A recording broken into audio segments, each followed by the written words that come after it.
Hello, topic is preparation of cost sheet and ascertainment of profit. यानी क्या तैयार करनी है, कॉस्ट शीट तैयार करनी है और कॉस्ट शीट से हमें क्या कैलकुलेट करना है, प्रॉफिट कैलकुलेट करना है।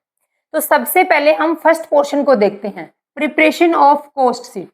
इसमें हम क्या डिस्कस करेंगे कि कॉस्ट शीट है क्या, कॉस्ट शीट बनाते क्यों हैं और कॉस्ट शीट बनाने का परफॉर्मा क्या है, यानी कॉस्ट शीट के थ्रू हम कैसे टोटल कॉस्ट कैलकुलेट करेंगे। अब देखो, सबसे पहले देखते हैं कि कॉस्ट शीट है क्या। It is a statement not a account. Cost sheet एक स्टेटमेंट है, एक अकाउंट नहीं है। अकाउंट नहीं है यानी डेबिट और क्रेडिट का सिस्टम खत्म, कोई डेबिट नहीं, कोई क्रेडिट नहीं। कॉस्ट शीट एक स्टेटमेंट है। अकाउंट के परफॉर्मा, जैसे अकाउंट का परफॉर्मा इस तरीके से होता है, तो अकाउंट फॉर्म में कभी भी कॉस्ट शीट को प्रिपेयर नहीं करते, बल्कि एक स्टेटमेंट फॉर्म में प्रिपेयर करते हैं।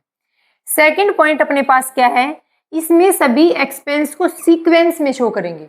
अब सीक्वेंस का मतलब क्या है, सबसे पहले हम डायरेक्ट मटेरियल, डायरेक्ट लेबर और डायरेक्ट एक्सपेंस को शो करेंगे, उसके बाद फैक्ट्री एक्सपेंस आएंगे, उसके बाद ऑफिस के एक्सपेंस और then selling and distribution expense को। इस तरीके से करके हम किसी भी डिपार्टमेंट की, किसी भी पर्टिकुलर प्रोडक्ट की टोटल कॉस्ट कैलकुलेट करेंगे। तो मैंने आपको दो पॉइंट बताए, कॉस्ट शीट एक स्टेटमेंट में तैयार करेंगे, यानी एक स्टेटमेंट परफॉर्मा होगा, इसका एक अकाउंट फॉर्मेट नहीं होगा। दूसरा, कॉस्ट शीट में जितने भी एक्सपेंस शो किए जाएंगे वो एक सीक्वेंस में शो करेंगे और उससे क्या कैलकुलेट करेंगे, उस प्रोडक्ट की, उस डिपार्टमेंट की टोटल कॉस्ट कैलकुलेट करेंगे और साथ में प्रॉफिट भी कैलकुलेट करेंगे। अब एक वर्ड यूज हुआ यहाँ पर, प्रॉफिट। कंपनी जब अपने फाइनल अकाउंट तैयार करती है अकाउंटिंग ईयर के एंड में, तो एक अकाउंट बनाती, एक स्टेटमेंट बनाती है, स्टेटमेंट ऑफ P&L।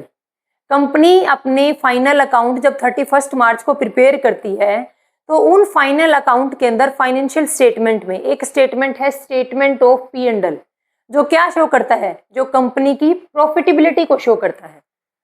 अगर कंपनी ने अकाउंटिंग ईयर के एंड में स्टेटमेंट ऑफ P&L के थ्रू कंपनी का प्रॉफिट कैलकुलेट कर लिया, तो फिर कॉस्ट अकाउंटिंग की रिक्वायरमेंट क्यों हुई, कॉस्ट शीट की रिक्वायरमेंट क्यों हुई। हमने बोला कि कॉस्ट शीट भी प्रॉफिट शो करता है। स्टेटमेंट ऑफ P&L बना लिया था, कंपनी का प्रॉफिट कैलकुलेट कर लिया था हमने, फिर कॉस्ट शीट की क्या रिक्वायरमेंट हुई, क्योंकि ये भी तो अल्टीमेट प्रॉफिट ही शो कर रहा है कि कितना प्रॉफिट होगा।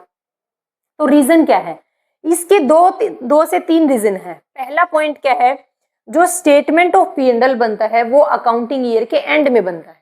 पहला क्या है कि statement of P&L accounting year के एंड में बनेगा, लेकिन कॉस्ट शीट को कभी भी प्रिपेयर कर सकते हैं। कभी का मतलब क्या है, weekly, monthly, half yearly, quarterly, जब भी रिक्वायरमेंट है कॉस्ट शीट को प्रिपेयर किया जा सकता है। बट स्टेटमेंट ऑफ P&L तो अकाउंटिंग ईयर के एंड पर ही बनेगा। Second point, statement of P&L के थ्रू पूरे बिजनेस का, यानी ओवरऑल प्रॉफिटेबिलिटी को शो करेगा। स्टेटमेंट ऑफ P&L पूरे बिजनेस की प्रॉफिटेबिलिटी को शो करेगा, लेकिन कॉस्ट शीट क्या है, किसी स्पेशल डिपार्टमेंट या किसी स्पेशल प्रोडक्ट की टोटल कॉस्ट और प्रॉफिट को शो करेगी। तो इस रीजन की वजह से, इन दो रीजन की वजह से एक नई अकाउंटिंग की रिक्वायरमेंट हुई, वो है कॉस्ट अकाउंटिंग।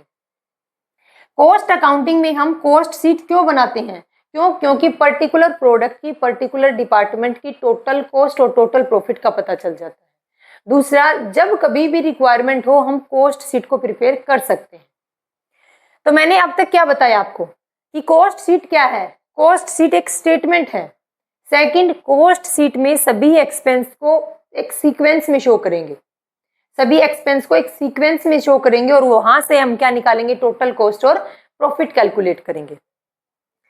अब देखो, मैंने नीचे यही लिख रखा था कि फिर कॉस्ट शीट बनाने की रिक्वायरमेंट क्यों हुई थी जब हमने यहां से प्रॉफिट कैलकुलेट कर लिया। तो मैंने दो रीजन बता दिया आपको। अब नेक्स्ट हमारे पास ऑब्जेक्ट्स ऑफ कॉस्ट शीट, यानी कॉस्ट शीट को बनाने के ऑब्जेक्ट क्या है। पहला क्या है, टोटल कॉस्ट का पता चलता है और पर यूनिट कॉस्ट का पता चलता है। कॉस्ट शीट के थ्रू हम किसी भी प्रोडक्ट की, किसी भी डिपार्टमेंट की, एक पर्टिकुलर प्रोडक्ट या एक पर्टिकुलर डिपार्टमेंट की टोटल कॉस्ट का पता चलता है और साथ में पर यूनिट कॉस्ट का भी पता चलता है। वो कैसे पता चलेगा, जब हम कॉस्ट शीट का परफॉर्मा बताऊंगी मैं आपको, उसमें हम दो कॉलम बनाएंगे। एक कॉलम में हम टोटल कॉस्ट को शो करेंगे, दूसरे कॉलम में हम पर यूनिट कॉस्ट को शो करते जाएंगे। सेकंड है सेल्स प्राइस।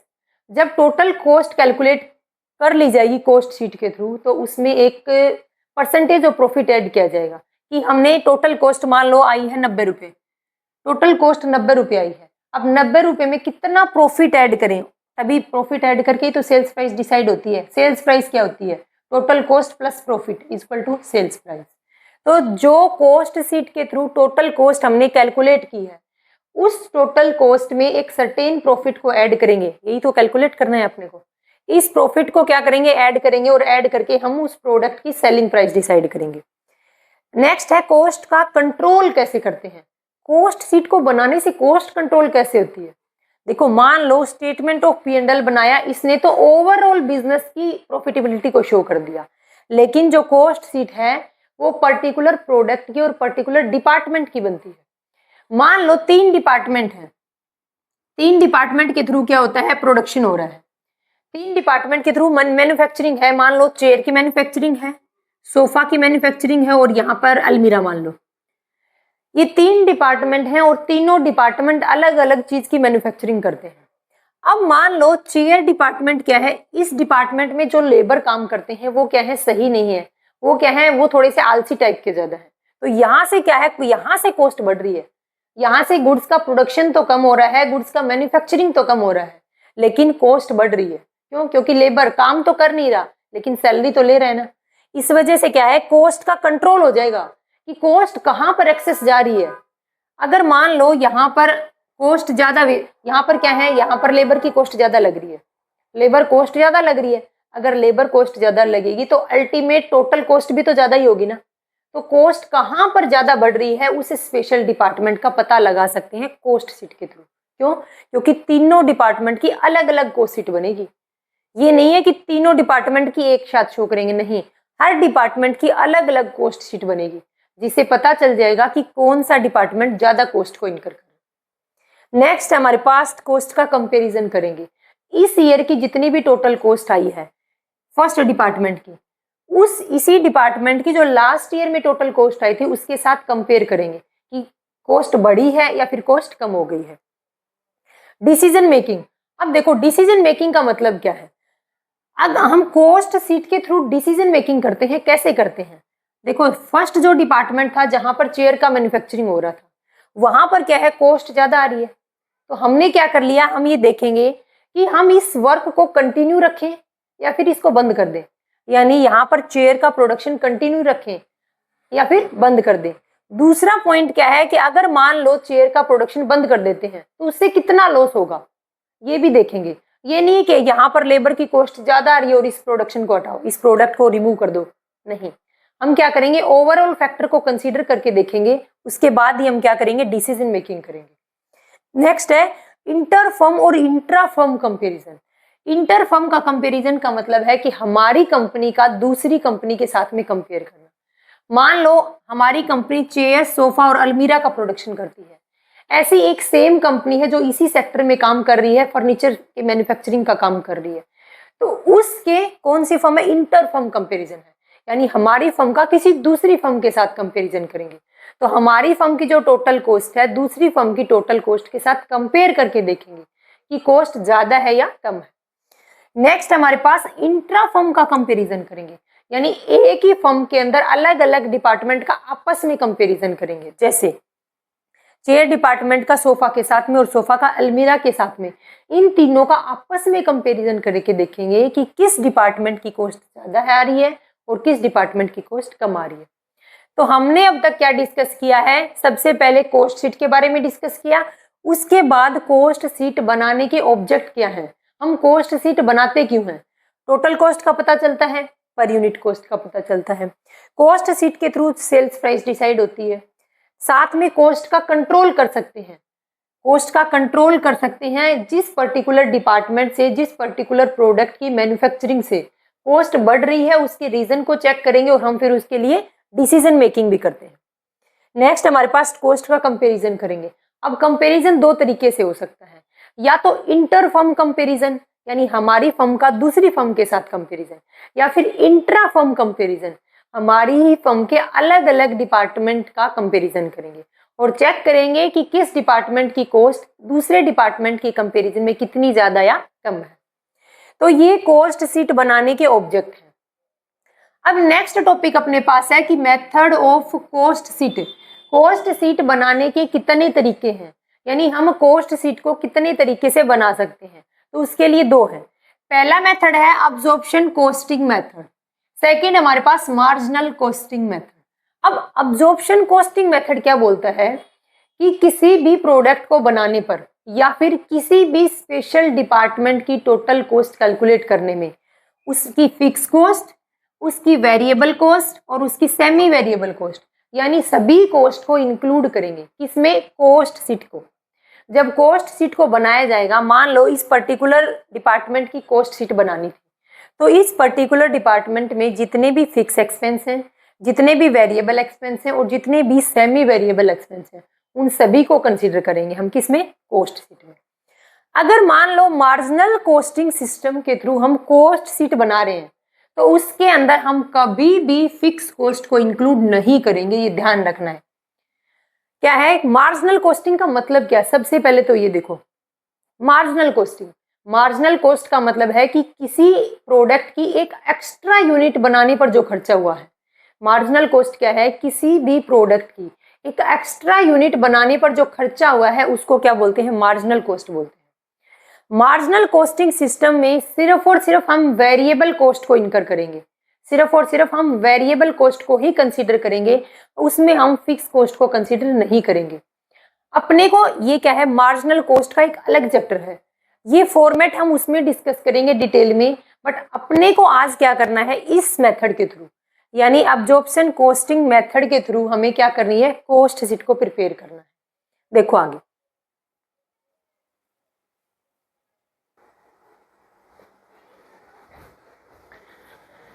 अब हम देखते हैं कि कॉस्ट शीट को कैसे बनाना है। तो कॉस्ट शीट मैंने ब्रैकेट में लिखा है यहाँ पर मैन्युफैक्चरिंग कंपनी। कौन सी कंपनी है? Manufacturing company. ये मैन्युफैक्चरिंग कंपनी कौन सी होती है? जैसे हम हमेशा एक एग्जांपल लेते हैं किसका? चेयर के बनाने का। तो क्या है, फर्नीचर का क्या कर रहे हैं? मैन्युफैक्चर कर रहे हैं। रॉ मटेरियल लकड़ी को ला करके हम क्या कर रहे हैं? चेयर बना रहे हैं, फर्नीचर बना रहे हैं। तो क्या है, हमारी कंपनी क्या है? मैन्युफैक्चरिंग कंपनी है। तो मैन्युफैक्चरिंग कंपनी अपनी कॉस्ट शीट कैसे प्रिपेयर करती है? एक ट्रेडिंग कंपनी है जो क्या कर रही है? गुड्स एंड सर्विसेज को क्या है? परचेज कर रही है और उसको रीसेल कर रही है। तो वहां पर कॉस्ट शीट की कोई रिक्वायरमेंट नहीं है। क्यों? क्योंकि गुड्स एंड सर्विसेज का वो मैन्युफैक्चरिंग नहीं कर रही, बल्कि क्या कर रही है? परचेज करके उनको रीसेल करने का काम कर रही है। हमारी कंपनी कौन सी है? मैन्युफैक्चरिंग कंपनी की कॉस्ट शीट, यानी किस तरीके से प्रोडक्ट को बनाया जाता है, कौन कौन से एक्सपेंस उसके ऊपर किए जाते हैं। सबसे पहले देखो फॉर्मेट, मैंने बताया था कि cost sheet is a statement. तो कॉस्ट शीट का ये फॉर्मेट है अपना। सबसे पहले इस साइड अपन पर्टिकुलर शो करेंगे, या फिर आप पर्टिकुलर्स की जगह डिटेल्स भी लिख सकते हो। सेकंड हमारे पास टोटल कॉस्ट और यहाँ per unit cost. Total cost और ये कॉलम अपना पर यूनिट कॉस्ट का। ठीक है, अब देखो सबसे पहले शो करेंगे रॉ मटेरियल को, opening stock of raw material. उसमें क्या ऐड कर देंगे? Purchase of raw material. मैंने स्पेस की कमी की वजह से एक दूसरे के आगे शो कर दिए हैं, बट आपको क्या करना है? सबसे पहले opening stock of raw material, उसके नीचे यहाँ पर क्या करोगे? Purchase of raw material. फिर उसके नीचे क्या शो करोगे? Closing stock of raw material. और उससे नीचे क्या, मतलब आपको क्या है, आगे शो नहीं करना, क्योंकि अमाउंट भी तो लिखनी है ना। फर्स्ट ट्रांजेक्शन शो की, अमाउंट लिखी। सेकंड ट्रांजेक्शन ये वाली नीचे शो की, अमाउंट लिखी। आपको सीक्वेंस में शो करनी है नीचे। तो सबसे पहले क्या लिखेंगे? Opening stock of raw material. उसमें ऐड क्या करेंगे? Purchase of raw material. इस साल जितना रॉ मटेरियल परचेज किया है उसको ऐड कर देंगे। लेस क्या करेंगे? Closing stock of raw material को लेस कर देंगे, यानी जो लास्ट ईयर का जो रॉ मटेरियल का स्टॉक था, बच गया था, उसको क्या करेंगे? लेस करेंगे। डायरेक्ट चार्जेस, जितने भी रॉ मटेरियल के से रिलेटेड डायरेक्ट चार्जेस हैं, डायरेक्ट चार्जेस, डायरेक्ट एक्सपेंस नहीं बोल रही मैं आपको, direct charges related to raw material, raw material को लाने के ऊपर जो डायरेक्ट चार्जेस किए गए हैं उनको ऐड करेंगे। यहाँ पर डायरेक्ट चार्जेस का मतलब क्या है? एग्जांपल है, रॉ मटेरियल को लाने के लिए कैरीज इनवर्ड पे किया गया। क्या है, भाड़ा पे किया गया, रेंट पे किया गया। वो रेंट क्या है, वो रेंट है डायरेक्ट चार्जेस। तो देखो हमने क्या लिखा, सबसे पहले opening stock of raw material plus purchase of raw material minus closing stock of raw material और प्लस जितने भी डायरेक्ट चार्जेस हैं उस रॉ मटेरियल से रिलेटेड उनको ऐड करेंगे। इससे क्या निकलेगा, इन सभी रॉ मटेरियल को ऐड करने से निकलता है रॉ मटेरियल कंज्यूम्ड। मैं इसको क्या देती हूँ, ए नंबर दे देती हूँ। रॉ मटेरियल कंज्यूम्ड निकला है किससे, इसमें किसी और चीज़ का जिक्र नहीं है, सिर्फ और सिर्फ रॉ मटेरियल का है और रॉ मटेरियल से रिलेटेड ही डायरेक्ट एक्सपेंस है। सेकंड अपने पास अगर ये इसमें डायरेक्ट लेबर को भी ऐड कर दिया और डायरेक्ट एक्सपेंस को भी ऐड कर दिया। अब आप बोलोगे पहले आप प्राइम कॉस्ट कैलकुलेट करने के लिए direct material, direct labour, direct expense 3 concept बताते थे, आज सिर्फ 2 ही ऐड किए, डायरेक्ट लेबर और डायरेक्ट एक्सपेंस। मटेरियल का यहाँ ऊपर तो कर तो दिया, डायरेक्ट मटेरियल एक्सपेंस इस टोटल के अंदर इंक्लूड है। Opening stock plus purchase minus closing stock of raw material और माइनस डायरेक्ट चार्जेस। उसके बाद क्या निकलता है, ये रॉ मटेरियल कंज्यूम्ड की अमाउंट आती है। इसमें ऐड करेंगे डायरेक्ट लेबर के एक्सपेंस और डायरेक्ट एक्सपेंस, जो अदर एक्सपेंस बाकी रहेंगे उनको ऐड करने से यहाँ पर क्या निकलता है, प्राइम कॉस्ट निकलती है। मैं इसको बी पॉइंट देती हूँ। यहाँ पर क्या कैलकुलेट होती है, प्राइम कॉस्ट। तो प्राइम कॉस्ट में ऊपर तक के item direct material, direct labour और डायरेक्ट एक्सपेंस तीनों इंक्लूड है। अब देखो अगर यहाँ पर हम क्या ऐड कर देते हैं, इसमें फैक्ट्री के ओवरहेड, फैक्ट्री के ओवरहेड जिसको हम बोल सकते हैं प्रोडक्शन ओवरहेड, अगर फैक्ट्री ओवरहेड को ऐड करेंगे किस में, इस प्राइम कॉस्ट में, तो क्या निकलेगा, फैक्ट्री कॉस्ट या फिर वर्क कॉस्ट। क्या निकलेगा, फैक्ट्री कॉस्ट या फिर वर्क कॉस्ट निकलेगी। अगर हम वर्क कॉस्ट में या फैक्ट्री कॉस्ट में ओपनिंग स्टॉक ऑफ WIP को ऐड करेंगे और क्लोजिंग स्टॉक ऑफ WIP यानी वर्क इन प्रोसेस, जो काम अभी प्रोसेस में चल रहा है, जो अभी फिनिश गुड्स में कन्वर्ट नहीं हुआ, उस गुड्स को हम यहाँ आकर किस स्टेप में, थर्ड स्टेप में ऐड करेंगे। ये सीक्वेंस ध्यान रखनी है आपको। Opening stock of WIP minus closing stock of WIP। इस करने से क्या निकलेगा, एडजस्टेड वर्क कॉस्ट। देखो वर्क कॉस्ट तो है ये भी है, लेकिन ये कौन सी है, ये एडजस्टेड वर्क कॉस्ट है। डी पे मैंने क्या निकाल दिया, एडजस्टेड वर्क कॉस्ट। उसके बाद क्या करेंगे, ऑफिस एंड एडमिनिस्ट्रेशन ओवरहेड को ऐड करेंगे और क्या निकलेगा, कॉस्ट ऑफ प्रोडक्शन निकलेगा। यहाँ पर हमारा कॉस्ट सीट का फॉर्मेट खत्म नहीं होता, क्योंकि जगह की कमी है। तो हम क्या करेंगे, मैं इसी फॉर्मेट में आगे दिखाऊंगी, बट इसको एक बार वापस से समझते हैं। सबसे पहले prime cost, direct question put up हो सकता है कि प्राइम कॉस्ट में कौन कौन से फैक्टर की कॉस्ट इंक्लूड होगी, direct material, direct labour, direct expense. इस प्राइम कॉस्ट में हम क्या ऐड करेंगे, इस प्राइम कॉस्ट में क्या ऐड करें कि ये वर्क कॉस्ट बन जाएगी या फैक्ट्री कॉस्ट। तो क्या ऐड करेंगे, इसमें फैक्ट्री ओवरहेड या फिर प्रोडक्शन ओवरहेड को ऐड करेंगे। फैक्ट्री कॉस्ट में हम क्या ऐड करें कि एडजस्टेड वर्क कॉस्ट बन जाएगी, क्या, WIP। ओपनिंग बैलेंस को ऐड कर देंगे और क्लोजिंग बैलेंस को लेस कर देंगे। फिर इस एडजस्टेड वर्क कॉस्ट में हम क्या ऐड करें कि हमें क्या मिल जाए, कॉस्ट ऑफ प्रोडक्शन मिल जाए, यानी उस प्रोडक्ट को बनाने की टोटल कॉस्ट मिल जाए। वो है office and administration overhead. Cost sheet के अंदर जितने भी एक्सपेंस शो करेंगे उनको इसी प्रॉपर सीक्वेंस में शो करेंगे।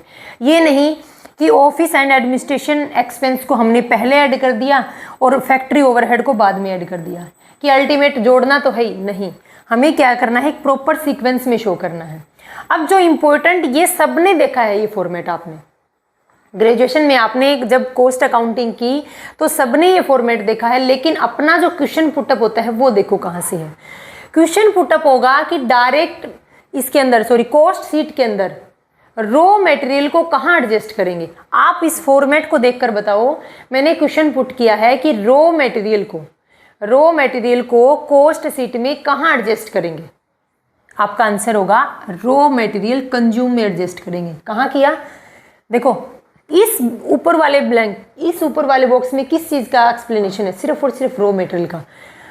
Opening stock of raw material, purchase of raw material, closing stock of raw material के ऊपर जो डायरेक्ट एक्सपेंस किए गए थे। तो यानी ये क्वेश्चन पुटअप हो सकता है कि रॉ मटेरियल को हम कहाँ एडजस्ट करेंगे, तो आप एडजस्ट करोगे रॉ मटेरियल कंज्यूम्ड में। ये तो हो गया रॉ मटेरियल का। सेकंड क्वेश्चन पुटअप हो सकता है कि जब एक कंपनी कॉस्ट शीट बनाती है तो WIP यानी वर्क इन प्रोसेस को, यानी जो जिस प्रोडक्ट को बनाने पर अभी काम चल रहा है उस प्रोडक्ट की कॉस्ट को उसको कहाँ शो करेंगे, कहाँ एडजस्ट करेंगे, बताओ देखकर फॉर्मेट से। देखो ये शो कर रखा, कहाँ शो कर रखा है, देखो ये शो कर रहा है, कहाँ एडजस्ट कर दिया, मैंने एडजस्ट कर दिया ये इसको फैक्ट्री कॉस्ट में। कहाँ पर एडजस्ट कर दिया, फैक्ट्री कॉस्ट या वर्क कॉस्ट में एडजस्ट कर दिया। देखो ये था सी नंबर, सी नंबर में मैंने क्या कर दिया, ऐड तो कर दिया ओपनिंग स्टॉक को और लेस कर दिया क्लोजिंग स्टॉक को। तो वर्क इन प्रोग्रेस को कॉस्ट शीट में कहाँ एडजस्ट करेंगे, हम फैक्ट्री कॉस्ट या वर्क कॉस्ट के साथ एडजस्ट कर देंगे, ठीक है। अब आप बोलोगे कि रॉ मटेरियल भी आ गया, WIP भी आ गया, अब फिनिश गुड्स कहाँ रह गया, तो फिनिश गुड्स इसके नीचे शो करेंगे, यानी कॉस्ट ऑफ प्रोडक्शन में हम ओपनिंग फिनिश गुड्स को ऐड कर देंगे और क्लोजिंग फिनिश गुड्स को लेस कर देंगे। आपसे क्वेश्चन पुटअप होगा लास्ट और आखिरी कॉस्ट शीट का, कि कंपनी के अंदर जब कॉस्ट शीट बनाई वहां पर फिनिश गुड्स को कहाँ एडजस्ट करेंगे, आप बताओ क्यों यहाँ एडजस्ट करेंगे, कॉस्ट ऑफ प्रोडक्शन में। इसका रीज़न क्या है, क्यों करेंगे, क्योंकि कॉस्ट ऑफ प्रोडक्शन के नीचे मैं आगे आपको फॉर्मेट बताऊंगी, यही फॉर्मेट अभी, क्योंकि अपना ये फॉर्मेट कंप्लीट नहीं हुआ है। तो इसमें क्या करूँगी मैं, कॉस्ट ऑफ प्रोडक्शन में ओपनिंग फिनिश गुड्स को ऐड करूँगी और क्लोजिंग फिनिश गुड्स को लेस कर दूंगी। तो क्वेश्चन क्या पुटअप था आपसे कि फिनिश गुड्स को कहाँ एडजस्ट करेंगे कॉस्ट शीट में, तो कहाँ एडजस्ट करोगे, कॉस्ट ऑफ प्रोडक्शन में। एक बार फिर से बताती हूँ, नोट डाउन कर लेना। जब एक कंपनी अपनी कॉस्ट शीट बनाती है तो रॉ मटेरियल को कहाँ एडजस्ट करेगी, रॉ मटेरियल कंज्यूम्ड में एडजस्ट करेगी। जब एक कंपनी अपनी कॉस्ट शीट बनाती है तो वर्क इन प्रोसेस को, जो अभी जिस पर काम चल रहा है, उस गुड्स को कहाँ एडजस्ट करेगी, उस गुड्स को फैक्ट्री कॉस्ट या फिर वर्क कॉस्ट के साथ एडजस्ट कर देगी। देखो ये WIP को किसके साथ एडजस्ट किया गया, वर्क कॉस्ट या फिर फैक्ट्री कॉस्ट के साथ एडजस्ट किया। लास्ट पॉइंट अपने पास कि जब कंपनी कॉस्ट शीट बनाती है तो अपने फिनिश्ड गुड्स को कहाँ एडजस्ट करेगी, कहाँ पर करेगी, कॉस्ट ऑफ प्रोडक्शन में एडजस्ट करेगी। ये अपना टोटल कॉस्ट का कॉलम है और ये है पर यूनिट का कॉस्ट का कॉलम। अब है सेम फॉर्मेट, आपको क्या करना है, इसी कॉस्ट ऑफ प्रोडक्शन के नीचे ही ऐड करना है और लेस करना है, मतलब ये फॉर्मेट कंटिन्यू रखना है आपको। अभी इससे आगे देखते हैं कि कॉस्ट ऑफ प्रोडक्शन में क्या ऐड करेंगे, क्या लेस करेंगे, क्योंकि अभी तो सिर्फ कॉस्ट ऑफ प्रोडक्शन निकाली है, टोटल कॉस्ट सेल्स प्राइस तो अभी निकली नहीं है। तो इसी फॉर्मेट को आगे कंटिन्यू रखना।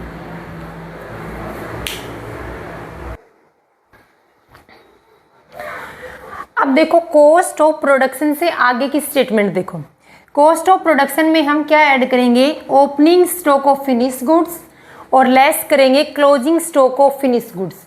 उससे क्या आएगा हमारे पास, कॉस्ट ऑफ गुड्स सोल्ड। क्या आएगा, कॉस्ट ऑफ गुड्स सोल्ड। इसमें हम क्या ऐड कर देंगे, जो सेलिंग और डिस्ट्रीब्यूशन के एक्सपेंस हैं, उस प्रोडक्ट के जो सेलिंग और डिस्ट्रीब्यूशन के एक्सपेंस हैं उनको ऐड करने से हमारे पास क्या आता है, कॉस्ट ऑफ सेल्स। देखो कॉस्ट ऑफ गुड्स सोल्ड अलग है और कॉस्ट ऑफ सेल्स अलग है, ध्यान रखना है। तो हमने क्या कर दिया, सभी डायरेक्ट और इनडायरेक्ट सभी एक्सपेंस को ऐड करने के बाद क्या निकलता है, कॉस्ट ऑफ सेल्स निकलता है। अब कॉस्ट ऑफ सेल्स या फिर इसको बोल सकते हैं टोटल कॉस्ट। टोटल कॉस्ट में फिक्स वेरिएबल नेचर की सभी कॉस्ट को ऐड कर दिया।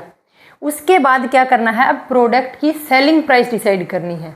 तो क्या हम कॉस्ट प्राइस पर बेचते हैं प्रोडक्ट को, क्या कंपनी प्रोडक्ट को कॉस्ट प्राइस पर सेल करती है, नहीं। प्रोडक्ट के अंदर प्रोडक्ट की कॉस्ट प्राइस में, प्रोडक्ट की जो टोटल कॉस्ट होती है उस कॉस्ट में कंपनी अपना मार्जिन ऐड करती है, प्रॉफिट ऐड करके सेलिंग प्राइस डिसाइड करती है। अब क्या करेंगे, इस कॉस्ट ऑफ सेल्स में हम प्रॉफिट ऐड करेंगे। अब प्रॉफिट कैसे ऐड करेंगे वो हम नेक्स्ट स्लाइड में देखेंगे, पर इतना ध्यान रखना, कॉस्ट ऑफ सेल्स या फिर टोटल कॉस्ट कैलकुलेट होने के बाद प्रॉफिट ऐड करेंगे और प्रॉफिट के बाद हमारा क्या निकलता है, सेल्स प्राइस निकलती है उस प्रोडक्ट की टोटल। तो ये क्या है, ये अपना कॉस्ट शीट का फॉर्मेट है। कौन सी कंपनी का, एक मैन्युफैक्चरिंग कंपनी का, जो गुड्स एंड सर्विसेज की क्या बना रही है, मैन्युफैक्चरिंग कर रही है, उनको बनाने का काम कर रही है। अब देखो जो मैंने आपको थोड़ी देर पहले बताई थी तीनों पॉइंट, वो देखते हैं दोबारा। रॉ मटेरियल स्टॉक को कहाँ एडजस्ट करेंगे, रॉ मटेरियल को कहाँ एडजस्ट करेंगे, रॉ मटेरियल को कॉस्ट शीट में रॉ मटेरियल कंज्यूम में एडजस्ट करेंगे। सेकेंड पॉइंट था कि जो वर्क इन प्रोसेस था उसको कहाँ एडजस्ट करेंगे, उस स्टॉक को, उसको एडजस्ट करेंगे वर्क कॉस्ट के साथ। नेक्स्ट था फिनिश स्टॉक को हम कहाँ एडजस्ट करेंगे, ये रहा फिनिश्ड गुड्स। फिनिश्ड गुड्स को हम कहाँ एडजस्ट करेंगे, कॉस्ट ऑफ प्रोडक्शन के साथ में। तो ये तीनों पॉइंट इस कॉस्ट शीट के मोस्ट इंपॉर्टेंट हैं, ध्यान रखना है आपको। वैसे क्वेश्चन ऐसे भी पुट अप कर सकते हैं कि मान लो कॉस्ट ऑफ प्रोडक्शन है और उससे हमें निकालनी है कॉस्ट ऑफ गुड्स सोल्ड, हमें क्या ऐड करना है और क्या लेस करना है। आप क्या बोलोगे, opening stock of finish goods को ऐड कर दो और क्लोजिंग स्टॉक को लेस कर दो। तो ये है क्या है, अपनी कॉस्ट शीट का फॉर्मेट दिया गया है अपने को। तो ये हमने डिटेल में पढ़ लिया है। जो दूसरा मेथड है marginal costing method, marginal costing method हम मार्जिनल कॉस्टिंग का एक अलग चैप्टर है उसमें डिस्कस करेंगे। तो ये कॉस्ट शीट का टोटल अपने फॉर्मेट डिस्कस किया। इस फॉर्मेट के बाद हम ये देखेंगे कि प्रॉफिट का क्या है, ये प्रॉफिट का क्या पॉइंट दिया गया इधर कि हमने टोटल कॉस्ट कैलकुलेट कर ली। अब ये देखो कि प्रॉफिट को हम किस बेस पर कितने परसेंटेज में ऐड करेंगे या फिर मार्केट को देखेंगे। मान लो हमारे प्रोडक्ट की टोटल कॉस्ट आती है 100 रुपये, अब हम कितना मार्जिन ऐड करें, कितना प्रॉफिट ऐड करें। हम मान लो हमने तो 100 रुपये का प्रॉफिट ऐड कर दिया हमारे प्रॉफिट उसके अंदर प्रोडक्ट की कॉस्ट में, तो क्या 200 रुपये में, तो क्या प्रोडक्ट को वही प्रोडक्ट मार्केट में 120 रुपये में मिल रहा है और हमने उसी प्रोडक्ट की जो प्राइस रखी है वो 200 रुपये रखी है, तो क्या वो बिकेगा? नहीं बिकेगा। तो क्या करना है, जब एक कंपनी अपने प्रोडक्ट की सेलिंग प्राइस डिसाइड करती है तो उस सेलिंग प्राइस को डिसाइड करते टाइम उसकी टोटल कॉस्ट में प्रॉफिट ऐड करेगी अपना। तो प्रॉफिट किस बेस पर ऐड करेगी वो देखते हैं।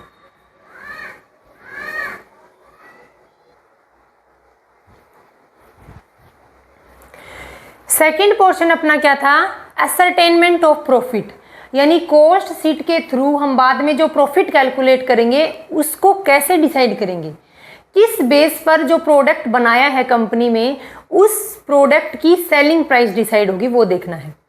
अब देखो पहला है हमारे पास प्रॉफिट ऑन कॉस्ट, यानी जो प्रॉफिट डिसाइड किया जाएगा वो कॉस्ट का कुछ परसेंटेज होगा। प्रॉफिट किस बेस पर डिसाइड करेंगे, प्रॉफिट कॉस्ट का कुछ परसेंटेज कैलकुलेट करेंगे। सेकंड है प्रॉफिट ऑन सेल्स, इसका मतलब क्या है कि दूसरी कंपनी जो सेम प्रोडक्ट को बना रही है, जो प्रोडक्ट हमने बनाया है और हमारे ही सेक्टर में काम करने वाली दूसरी कंपनी सेम प्रोडक्ट को बना रही है, वो कंपनी अपने प्रोडक्ट की कितनी सेलिंग प्राइस डिसाइड कर रखी है उसके बेस पर कंपनी प्रॉफिट डिसाइड करेगी। देखो पहले हमारे पास है कि प्रॉफिट हम किस बेस पर डिसाइड कर रहे हैं, सेल्स, प्रॉफिट ऑन कॉस्ट, किसके ऊपर है, प्रॉफिट ऑन कॉस्ट, दूसरा है प्रॉफिट ऑन सेल्स। अब देखो फर्स्ट पॉइंट को देखते हैं, हमने जो प्रोडक्ट बनाया उसकी टोटल कॉस्ट कितनी है, 100 रुपये, कॉस्ट ऑफ सेल्स कितनी है, 100 रुपये है। अब इसके ऊपर हमारा पॉइंट क्या है, profit on cost, profit calculate करेंगे कॉस्ट के बेस पर और प्रॉफिट डिसाइड कर रखा है कि 10% होगा किसका, कॉस्ट का। प्रोडक्ट की जितनी भी कॉस्ट होगी उस कॉस्ट का 10% हम प्रॉफिट अर्न करेंगे। तो 100 का 10% कितना हुआ, 10 रुपीज़ हुआ।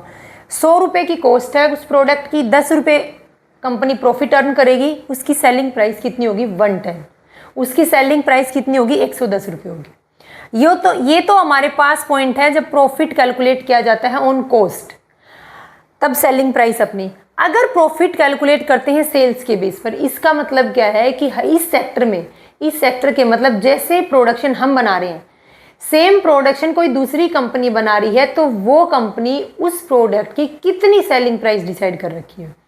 मान लो हमारे प्रोडक्ट की कॉस्ट है 100 रुपीज़, दूसरी कंपनी के जो सेल्स प्राइस है वो कितनी है, उनकी सेल प्राइस है 150, कितनी है उनकी सेल प्राइस, 150 है। यानी हमारे जो प्रोडक्ट बनाया है उसकी कॉस्ट 100 रुपये है और हमने जो प्रोडक्ट बनाया उसके ही जैसा सेम प्रोडक्ट मार्केट के अंदर 150 रुपये में बिक रहा है। तो प्रॉफिट हम कितना प्रॉफिट अगर इससे कम करेंगे, मान लो हम 140 रुपये में सेल करेंगे तो हम लॉस में हैं। क्यों, हम क्यों 140 में सेल करें जब 150 में प्रोडक्ट सेल हो रहा है। अगर मान लो हमने प्रोडक्ट की जो सेलिंग प्राइस है वो 170 रख ली तो क्या प्रोडक्ट बिकेगा। जो प्रेजेंट में जो एग्जिस्टिंग मार्केट में कंपनियां हैं वो सेम प्रोडक्ट 150 में दे रही हैं, तो कंपनी जब भी अपने प्रोडक्ट की प्राइस डिसाइड करेगी जो वो मार्केट को ज़रूर ध्यान रखती है। तो मार्केट में ये प्रोडक्ट 50 रुपये में सेल हो रहा है तो प्रॉफिट कितना होगा, हमें प्रॉफिट होगा पर प्रोडक्ट पर 50 रुपये का, ये कंपनी को प्रॉफिट हो गया। तो प्रॉफिट का एसरटेनमेंट करने के दो टॉपिक हैं, या तो पॉइंट है हमारे पास कि हम कॉस्ट पर डिसाइड कर ले कि टोटल कॉस्ट का हम 10% प्रॉफिट अर्न करेंगे, टोटल कॉस्ट का हम 15% प्रॉफिट अर्न करेंगे, तो इस तरीके से सेलिंग प्राइस डिसाइड होगी। अगर हम सेल्स मार्केट को देख करके अगर हम मार्केट के बेस पर प्रोडक्ट की सेल्स प्राइस डिसाइड कर रहे हैं, प्रोडक्ट की देख रहे हैं कि कितना प्रॉफिट अर्न कर सकते हैं, तो वो है हमारे पास सेकंड पॉइंट। कॉस्ट थी 100 रुपये, 100 रुपये का प्रोडक्ट, 100 रुपये की कॉस्ट थी उस प्रोडक्ट की, वो सेम प्रोडक्ट मार्केट में 150 रुपये में सेल हो रहा है, तो हम भी क्या करेंगे, सेम प्राइस रखेंगे। क्यों? अगर कम रखेंगे तो हमें घाटा है, और अगर ज़्यादा रखेंगे तो हम मार्केट से बाहर हो जाएंगे। तो इसलिए हमने 50 रुपये क्या रखी, 50 रुपये प्रॉफिट, यानी कंपनी ने अपना मार्जिन देखा, और सेलिंग प्राइस कितनी रखी है, 150 रुपीज़। तो ये अपना टॉपिक यहाँ पर फिनिश होता है। कौन सा टॉपिक था कि कॉस्ट शीट कैसे बनाते हैं और कॉस्ट शीट के थ्रू प्रॉफिट कैसे कैलकुलेट होता है। Thank you.